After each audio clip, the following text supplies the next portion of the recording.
ठीक है, ये इस तरह का इसका डैशबोर्ड है, ये वाला, ये डैशबोर्ड आ गया। ये बताता हूँ, यहाँ पे जो डिलीवरी लोकेशन है, जब भी आप अमेजोन खोलेंगे ना, यहाँ पर जो डिलीवरी लोकेशन आपने चेंज कर लेनी, यहाँ पर डिलीवरी लोकेशन आपके पाकिस्तान लिखा होगा, आपने इसके ऊपर क्लिक करना है। अगर लैपटॉप अभी ऑन है तो आप कर सकते हैं। ठीक है, यहाँ पर आपने यूएसए की किसी भी स्टेट का यहाँ पे पोस्टल कोड लिख देना है। यूएसए की किसी भी स्टेट का पोस्टल कोड लिखना है। आप कैलिफोर्निया का लिखते हैं, आप न्यूयॉर्क का लिखते हैं, मियामी का लिखते हैं, फ्लोरिडा का लिखते हैं, किसी का भी आपने पोस्टल कोड पुट करना है। जैसे हमारा जो है हमारा अकाउंट मतलब स्टॉकटन में है, ठीक है, 95212 स्टॉकटन, कैलिफोर्निया का सिटी जो है स्टॉकटन। ये देखें, अभी मैंने चेंज किया, यहाँ पे चेंज हो जाएगा कुछ देर में। मैं यहाँ पे देखना 95212 जब मैं लगाऊंगा उसका पोस्टल कोड, यहाँ पे चेंज हो जाएगा। ये देखिए स्टॉकटन आ गया। ठीक है, आप यहाँ पे न्यूयॉर्क भी लिख सकते हैं। ठीक है, न्यूयॉर्क के लिए आप लिखें यहाँ पे 1001 लिखें, अप्लाई कर दें। अप्लाई करने के बाद डन करेंगे, देन यू कैन सी यहाँ पे न्यूयॉर्क आ गया। ठीक है,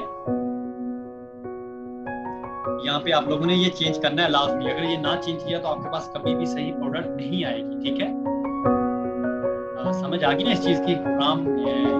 पोस्ट कोड कैसे पता चलेगा हमें किस कंट्री का ये है? हाँ एग्जैक्टली, आपने यूएसए में जान लिखना है, यूएसए कैलिफोर्निया। ठीक है, यहाँ पर टाइम आ रहा है, वहां पे लिखना है पोस्टल कोड। या गूगल किस लिए है? गूगल आपको निकाल के देगा। देखें, ये देख लें, डिफरेंट स्टेट के पोस्टल कोड निकाल के यहाँ पे कोई भी, ये देखिए कैलिफोर्निया के डिफरेंट सिटी के पोस्टल कोड आ गए। ये कितने हैं देखिए, जो सा मर्जी निकाल लें।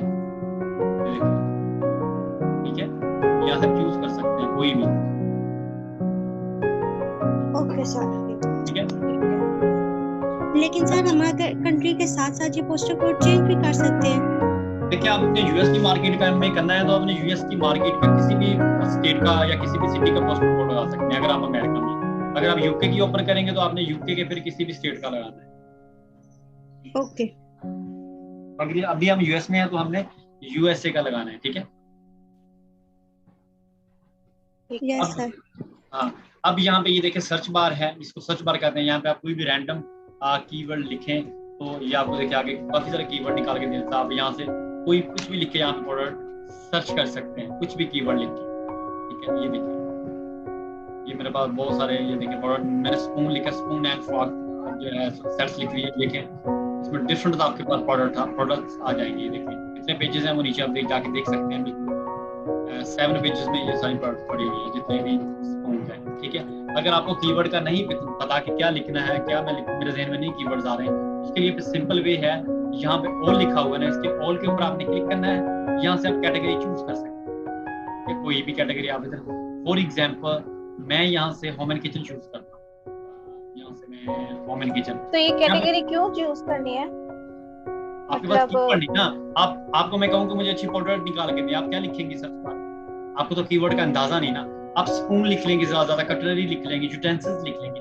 अब अमेज़न के ऊपर 3.5 ट्रिलियन प्रोडक्ट्स पड़ी हुई हैं, आपको तो नहीं पता ना क्या क्या नाम है, किस किस तरह की चीजें आ गई। ठीक है, अब ये देखें, यही नीचे देखें, ये लिखे है मेटल ब्लैक सिल्वर वेयर्स। ठीक है, हमने तो स्पून लिखना था या कटलरी लिखते थे, अब इसमें सिल्वर वेयर्स लिखा हुआ है। अब इस तरह के आपके पास कीवर्ड नहीं है ना, उस कीवर्ड के लिए हमने कैटेगरी में जाना है। ठीक है, ताकि हमें पता चल सके इसमें कौन कौन सी चीजें आती हैं। ठीक है, अब देखिए मैं जब यहाँ से होम एंड किचन में जाता हूँ, ये देखिए होम एंड किचन। ठीक है, यहाँ पे कुछ नहीं लिखना, आपने सर्च पे क्लिक कर देना, देन यू कैन सी। इसको स्क्रॉल डाउन करेंगे ना, ये आपके पास वॉलपेपर आएगा। ये देखिए, अब स्क्रॉल डाउन किया, ये देखिए वो कह रहा है कि होम एंड किचन में ये चीजें होती हैं। वो कह रहा है डेकोरेशन है, फर्नीचर है, किचन डाइनिंग है, bath, garden, outdoor, home improvement, pets, ठीक है, ग्रोसरी, स्मार्ट, ये सारी चीजें वो कहता है होम एंड किचन में होती है। ठीक है, फॉर एग्जांपल मैं यहाँ से जाता हूँ, यार मैं होम किचन डाइनिंग में देखूँ क्या क्या चीजें हैं, मैं करता हूँ किचन डाइनिंग। फिर थोड़ा स्क्रॉल डाउन करेंगे, ये कह रहा है किचन डाइनिंग में होता है। वो कह रहा है कुकवेयर पड़ा है, अप्लायंसेस है, कटलरी है, बैकवेयर है, ठीक है, प्लेट्स, बाउल, डिनरवेयर है, फ्लैटवेयर, ये सारी चीजें आ गई, ग्लासवेयर आ गई। ठीक है, इसलिए कितनी किचन में प्रोडक्ट होती हैं। यहाँ पे फॉर एग्जांपल मैं कुकवेयर के ऊपर क्लिक कर लेता हूँ। ठीक है,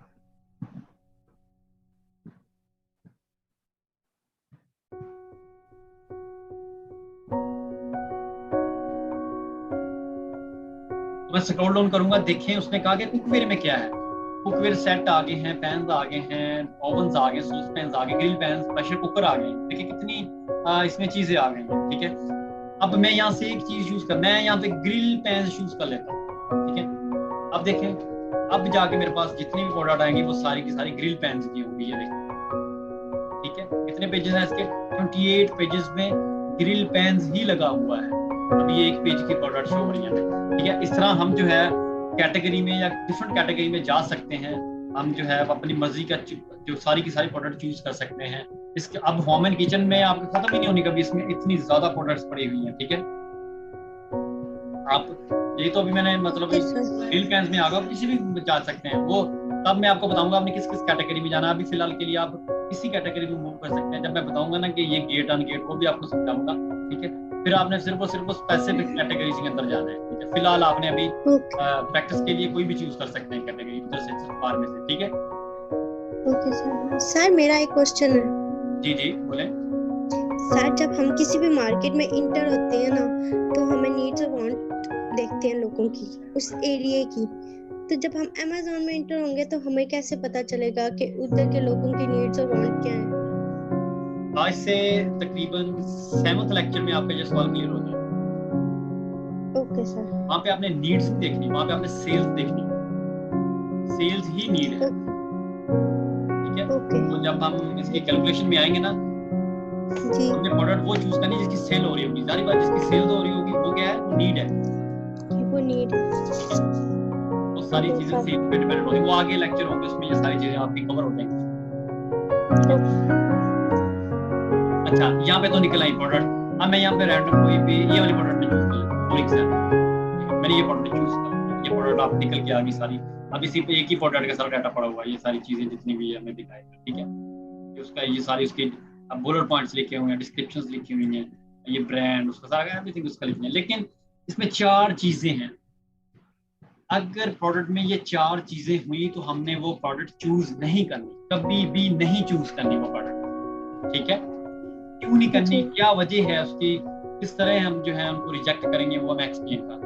पहली 3 चीजों पे हम डिस्कस करते हैं। फर्स्ट ऑफ ऑल हमें प्लास्टिक की, शीशे की यानी कि ग्लास की प्रोडक्ट और इलेक्ट्रिकल डिवाइसेस नहीं चूज करनी।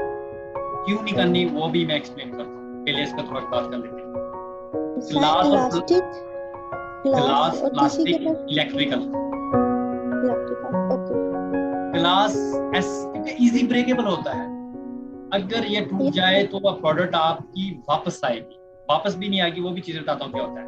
अब प्लास्टिक इस तरह का जो इजी ब्रेकेबल, ऐसा प्लास्टिक जो बहुत आसानी से टूट जाता, इसमें अगर सिलिकॉन वगैरह आ जाए ना तो उसका कोई इशू नहीं, क्योंकि सिलिकॉन थोड़ा हार्ड होता है। जिसके लैपटॉप या मोबाइल फोन की एक्सेसरीज बनती है ना, सिलिकॉन होता है, हार्ड होता है, ये नहीं टूटेगा जल्दी। अगर प्योर प्लास्टिक होगा, मतलब मुकम्मल प्लास्टिक की बनी हुई प्रोडक्ट हमने नहीं चूज करनी। फॉर एग्जाम्पल कैसे, अब ये फॉर एग्जाम्पल ये बनी हुई है सारी, फॉर एग्जाम्पल ये स्टील की है या एल्यूमिनियम की बनी हुई है, लेकिन इसके पीछे की प्लास्टिक की बनी हुई है। इस तरह हमने चूज कर लेनी है। अगर ये सारी की सारी प्लास्टिक, ये सारी की सारी ग्लास की बनी होती है, फिर हमने नहीं चूज करनी थी, ठीक है। ओके, फिर हमने रिजेक्ट करनी थी। अब इलेक्ट्रिकल भी हमने चूज नहीं करनी, जैसे कॉफी मेकर, जूस मेकर, उसमें आ जाता है, ओवन आ जाते हैं, ठीक है। इस तरह की क्यों नहीं चूज करनी? अभी एलसीडीज आ जाती है जी, एलसीडीज आ जाती है। अब इसमें मैं आपको अपना पर्सनल एक्सपीरियंस बताता हूँ। हमने मतलब कस्टमर को यूएस में जो है वो जूस मेकर मशीन फॉरवर्ड की, ठीक है, उसको शिप कर दी। मतलब जापानीज कंपनी की बहुत अच्छी मशीन थी, ठीक है, वो कस्टमर को शिप हो गई, मतलब ओके प्रोडक्ट थी। अब कस्टमर की ही वायरिंग में इशू था, मतलब उनके स्विचेस हैं, उनके स्पार्क का इशू था। जैसे उसने स्विच लगाया वो मशीन जल गई, ठीक है, ओवरलोड हुआ, उस वजह से इशू बन गया। लेकिन अब मसला क्या बना, कंप्लेंट किस, गलती तो कस्टमर की है ना, कंप्लेंट किससे आएगी? हमें। उसमें क्या कंसीडर किया जाएगा कि गलती किसकी है? हमारी। Amazon कभी भी अपनी कस्टमर केयर में कंप्रोमाइज नहीं करता। जब Amazon कंप्लेन देखेगा ना, आपके क्रेडिट कार्ड में से पेमेंट लेके जो आपने ली हुई है, Amazon आपके पूछे बिना आपके कस्टमर को वापस कर देगा। अब उसकी मर्जी आपको वो प्रोडक्ट रिटर्न करता है या नहीं। हमको इससे क्या हुआ? डबल नुकसान कैसे हुआ? क्योंकि एक तो हमने अपनी प्रोडक्ट जो है वो चलेगी, जाया होगी। दूसरी, उस प्रोडक्ट के पैसे भी गए। Yes sir. ठीक है, ये सारी प्रोडक्ट जो होती है ना, ये 25% इसमें चांस होता है, ये रिटर्न प्रोडक्ट कहलाती है, ये रिटर्न कैटेगरी में आती है। इसमें 25% चांस है कि ये वापस आएंगे। हमने काम वो करना है जिसमें रिस्क जीरो होगा, चांस ना। रिस्क का जो फैक्टर है ना वो जीरो होगा। वो प्रोडक्ट जैसे मार्केट में फेंकेंगे, प्रॉफिट ही प्रॉफिट। Okay sir. इसे ही प्रोडक्ट हंटिंग कहते हैं कि आपने एक विनिंग प्रोडक्ट ढूंढ के निकलना है। ठीक है, उसके फिर आप जाहिर बात है, अगर ऐसी प्रोडक्ट निकलती तो उसका पे बैक भी होता है, आपको उसके हजारों डॉलर भी मिलते हैं। हालांकि वो प्रोडक्ट नहीं बेच रहे हैं, आप सिर्फ उस प्रोडक्ट का डाटा बेच रहे हैं। ठीक है, बेसिकली आप सिर्फ उसका डाटा सेल कर रहे हैं, तो आपको इतना पैसा आ रहा है।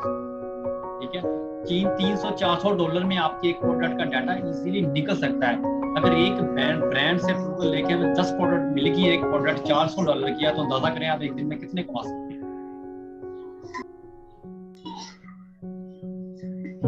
ठीक है, तो इन तीनों चीजों से हमने बचना है। 4th नंबर पे जो चीज आती है, ठीक है, वो है हमारे पास सीजनल। पहले 3 चीजें होगी, इसमें प्लास्टिक, ग्लास और इलेक्ट्रिक। अब चौथी चीज लास्ट जो है वो है सीजनल प्रोडक्ट। ऐसी प्रोडक्ट जो 6-7 मंथ रोटेशन में रहे, उसके बाद स्टक हो जाए। इसमें समर एंड विंटर की आइटम भी आ सकती हैं, इसमें वैलेंटाइन डेज, इसमें क्रिसमस डेज, मतलब इसमें डिफरेंट डेज आ सकते हैं जो सिर्फ कुछ मंथ के लिए आते हैं या कुछ दिनों के लिए आते हैं, उसके बाद वो खत्म हो जाते हैं। इसमें भी मैं आप लोगों से पर्सनल एक्सपीरियंस शेयर करता हूँ कि जो क्रिसमस कैप होती है ना, आप लोगों ने देखी होगी रेड कलर की क्रिसमस कैप। जी सर। ठीक है, उसकी हमने 4000 पीसेस, ठीक है, ले लिए लास्ट दिसंबर जो गुजरा है। ठीक है, ओके। उसमें हमसे हुआ ये कि उसमें 2200 या 2300 पीसेस जो है वो हमसे सेल हो गए, बाकी सारे बच गए।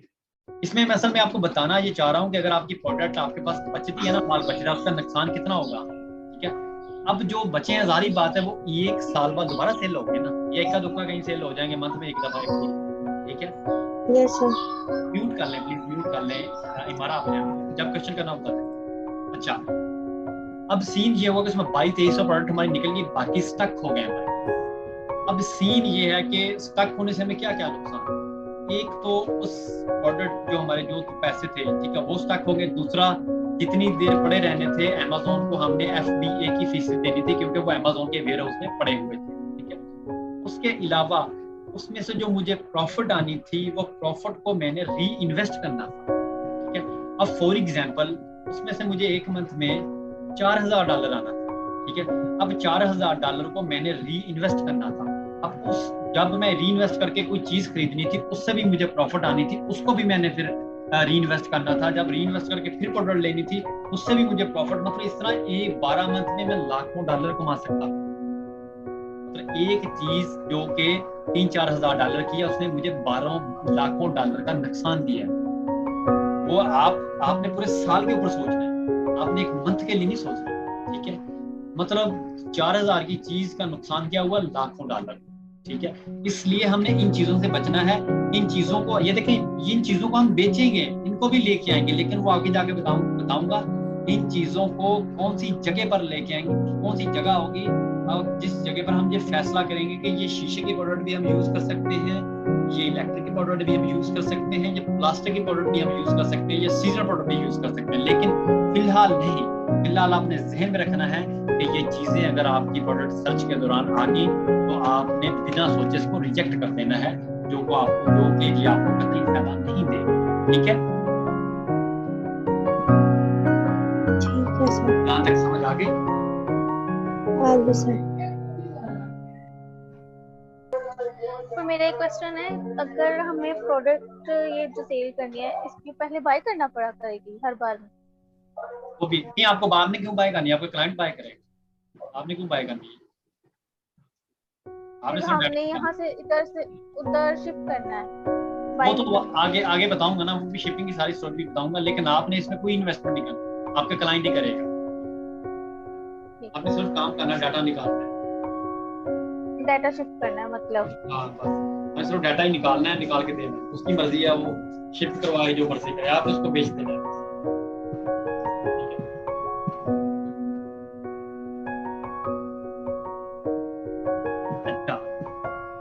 हम चलते हैं दूसरे क्राइटेरिया की तरफ। दूसरा क्राइटेरिया आता है रेटिंग, जैसे स्टार भी बोलते हैं।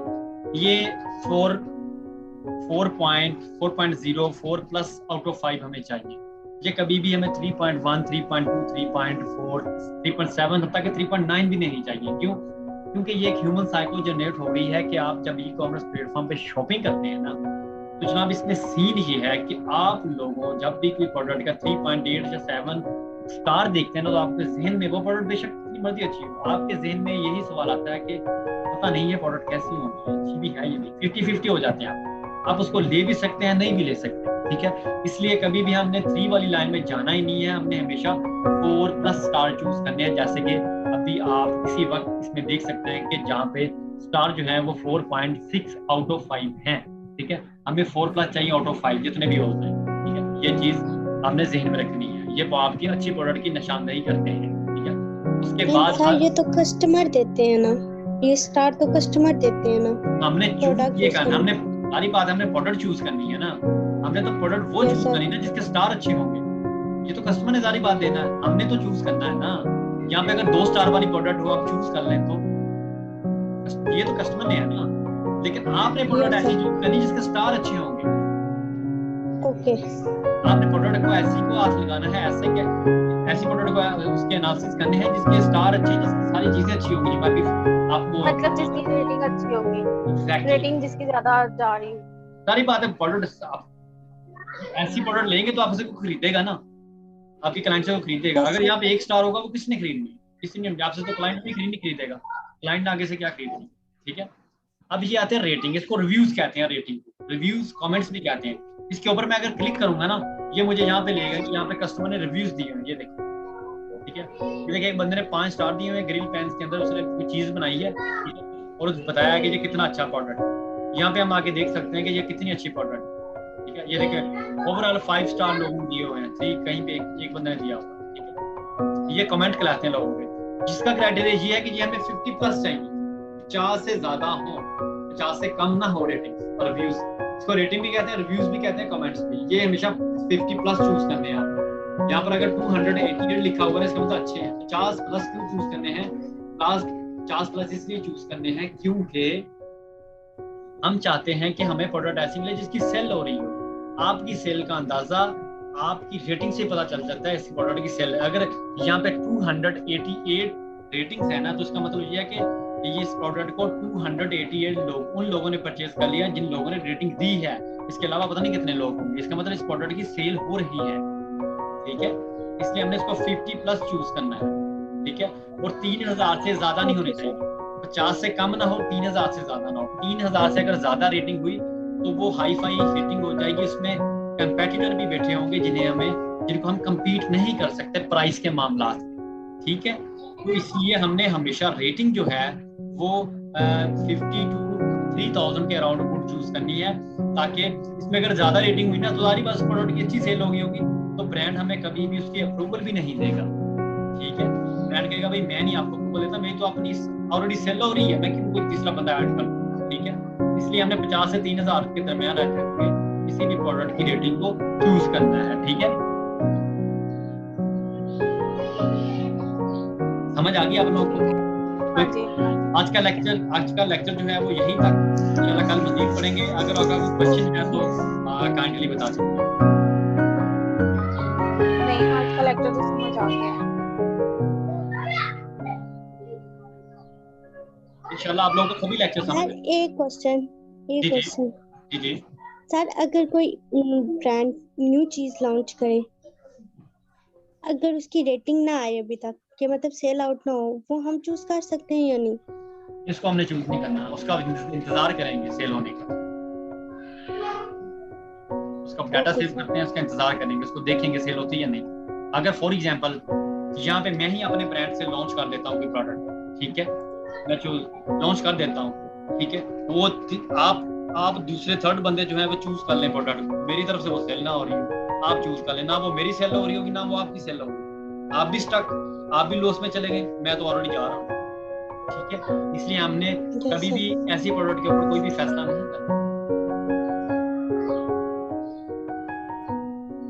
ठीक है। कोई और क्वेश्चन?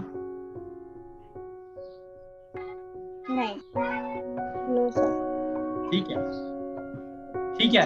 यहाँ तक आपने अपने एड्रेस चेंज करें अमेज़न पे, अमेज़न को ओपन करें, ओपन करके उसमें सर्च करने की कोशिश करें, कीवर्ड निकालें, कैटेगरी में जाएं और यहाँ तक प्रोडक्ट निकाल के थोड़ा सा प्रैक्टिस करें। बाकी आपको इंशाल्लाह टारगेट भी दिया जाएगा, आपको प्रैक्टिस भी करवाई जाएगी, बताया जाएगा कि ऐसे ऐसे प्रोडक्ट निकाल के लाने हैं, ठीक है जी। ठीक है, आवाज आ रही मेरी? जी ठीक है। ठीक है, यहाँ तक आप लोग जो है वो प्रैक्टिस करें, ठीक है। प्रोडक्ट खोलें, निकालें, अमेज़न का ये डिलीवरी लोकेशन भी चेंज कर लें, ठीक है। Okay sir. यहाँ से ना समझ आ रही हो, आप एनी टाइम वॉइस मैसेज या टेक्स्ट मैसेज कर सकते हैं, आपको एज सून एज पॉसिबल आपको उसका रिस्पॉन्स दे दिया जाएगा, ठीक है। ठीक है सर। ठीक है सर। ओके ओके फिर, अल्लाह हाफिज़, अल्लाह हाफिज़, अल्लाह हाफिज़।